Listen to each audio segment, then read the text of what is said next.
वाणी ने कहा, छोटी माँ मैं 2 दिन से इस गांव में घूम रही हूँ, देख रही हूँ और मैंने नोटिस किया अभी भी यहाँ सब कुछ पुराना है, पुरानी चीज़ें हैं। यहाँ के लोग बहुत एक्टिव हैं बट चीज़ें पुरानी हैं। इस वजह से मुझे ऐसा लग रहा है यहाँ के लोग अभी भी उतना डेवलप नहीं हो पा रहे हैं। और जो ज़मीन की बात मामा जी कर रहे हैं, मुझे ऐसा लग रहा है इस ज़मीन पर बहुत कुछ अच्छा बन सकता है और हम बहुत कुछ कर सकते हैं। तो क्यों ना हम ऐसा कुछ करें। यहाँ पर कोई होटल नहीं है, यहाँ कोई गेस्ट हाउस नहीं है, यहाँ पर कुछ ऐसी चीज़ें नहीं हैं जिससे कि लोगों का एंटरटेनमेंट हो, मॉल नहीं है। तो क्यों ना हम इस पर ऐसा कुछ बनाएं। और ये ज़मीन इतने कम रेट में मिल रही है, अगर हमें इसको यूज़ करना होगा तो करेंगे, नहीं तो अगर हम इसको कुछ बनाकर बेचेंगे तो उससे हमें बहुत प्रॉफिट होगा। तो आप प्लीज़ सोचिए ना, अगर मैं इस प्रोजेक्ट पे काम करूँगी तो कितना अच्छा हो जाएगा। और वैसे भी अब आपको तो पता है ना, मेरी पढ़ाई कंप्लीट हो चुकी है। अब वैसे मुझे आगे की पढ़ाई के लिए या तो बाहर जाना है या घर पर ही बैठकर कुछ करना है। इससे अच्छा तो यही है ना कि मैं यहाँ रामपुर में लेकर कुछ करूँ। और फिर रिया दीदी ने भी कहा ना कि वो मेरी हेल्प करेंगी। रिया ने कहा, हाँ बुआ, बहुत अच्छा प्रोजेक्ट रहेगा और हम दोनों बहनें मिलकर इस पर काम करेंगे तो हमारा काम बहुत कम में हो जाएगा और बहुत अच्छा प्रोजेक्ट बनकर तैयार हो जाएगा। रिया की बात सुनकर मनीषा ने कहा, हाँ दीदी मुझे भी ये सही लग रहा है। अगर बच्चे एक साथ मिलकर काम करेंगे तो हमको भी रिया के काम की टेंशन नहीं रहेगी। वैसे भी हमें अब रिया को बाहर भेजना है और सच पूछे तो बाहर भेजने का मन नहीं होता। तभी शिल्पा बोल पड़ी, वो सब बातें तो ठीक है आप सब लोगों की, पर आपको तो पता है ना, वाणी के बिना मैं और राजेश हम लोग एक सेकंड भी नहीं रह सकते हैं। और फिर इस तरह से इसको यहाँ छोड़ना, नहीं मुझसे तो ये नहीं हो पाएगा। मुझे आज नहीं तो कल 2 दिन बाद मुझे वापस जाना है शिमला और मैं वाणी को अकेला नहीं छोड़ सकती। वैसे भी राजेश कई बार बोल चुके हैं हमें वाणी को बाहर भेजना है, पर उसके लिए भी हम लोग पूरी तरह से रेडी हो ही नहीं पा रहे, तो यहाँ मैं उसे कैसे छोड़ सकती हूँ। तो शिल्पा की बात सुनकर मनीषा ने मुस्कुराते हुए कहा, तो दीदी आप भी यहीं रह जाइए और फिर ये तो अपना ही घर है ना, आप जब चाहिए यहाँ आ सकते हैं, वाणी से बात कर सकते हैं।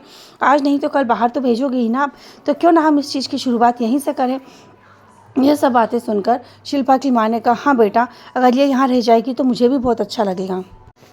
शिल्पा ने कहा, अच्छा ये सब बातें अभी छोड़ो, ये सब बात की बात है, अभी तो आगे के बारे में सोचो कि आगे क्या करना है। अभी इन सब चीज़ों के बारे में छोड़ो। सभी लोगों ने अपना नाश्ता ख़त्म किया। मनीष ने कहा, चलो छोड़ो, मैं अभी जाता हूँ, देखता हूँ ज़मीन के बारे में। तो रिया ने कहा कि पापा क्यों ना हम भी आपके साथ चलें और हम भी देखें उस ज़मीन को। वाणी ने कहा, हाँ मामा जी प्लीज़ हमें ले चलिए ना, हम भी वो ज़मीन को देखना चाहते हैं। तो मनीष ने कहा, क्या हुआ, चलो ना तुम लोग भी मेरे साथ चलो, तुम भी वो ज़मीन देख लेना और वहीं से हम फिर चिराग को लेने चले जाएंगे। फिर शिल्पा पहले तो मना कर रही थी, पर उनके जाने की बात सुनकर शिल्पा ने सोचा यही अच्छा मौका है। जब ये लोग चले जाएंगे तो शिल्पा उस डायरी को बहुत अच्छे से पढ़ पाएगी। यह सब सोचकर शिल्पा ने कहा, ठीक है तुम लोग चले जाओ, जब तक मैं भी अपने घर के काम निपटा लूँगी। थोड़े बहुत कुछ पेंडिंग काम है और थोड़ा सा मुझे भी कहीं बाहर जाना है, ये सब काम से मैं फ्री हो जाऊँगी। यह कहकर शिल्पा अपने रूम में चली गई। यहाँ पर मनीष भी वाणी और रिया को लेकर चले गया। मनीषा और उसकी माँ समझ गए थे कि शिल्पा जाने का बहाना क्यों बना रही है, क्योंकि शिल्पा को असल में वो डायरी पढ़ना था जिसे वो पढ़ ही नहीं पा रही थी।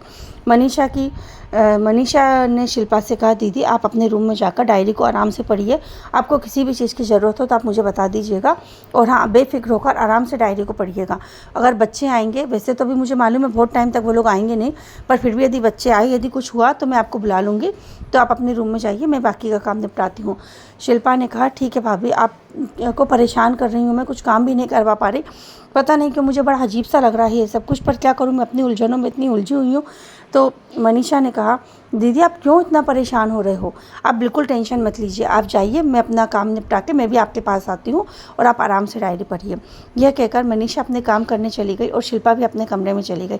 शिल्पा की माँ ने सोचा वो उसके साथ जाए, पर फिर दूसरे पल उसके मन में ख्याल आया कि नहीं, इस समय शिल्पा को अकेले में वो डायरी पढ़ने देना चाहिए, डिस्टर्ब नहीं करना चाहिए। सोचकर शिल्पा की माँ भी अपने काम में लग गई। अब आगे की कहानी जानने के लिए सुनते रहिए हमारे कहानी का आगे का भाग, नीम का पेड़। Thank you.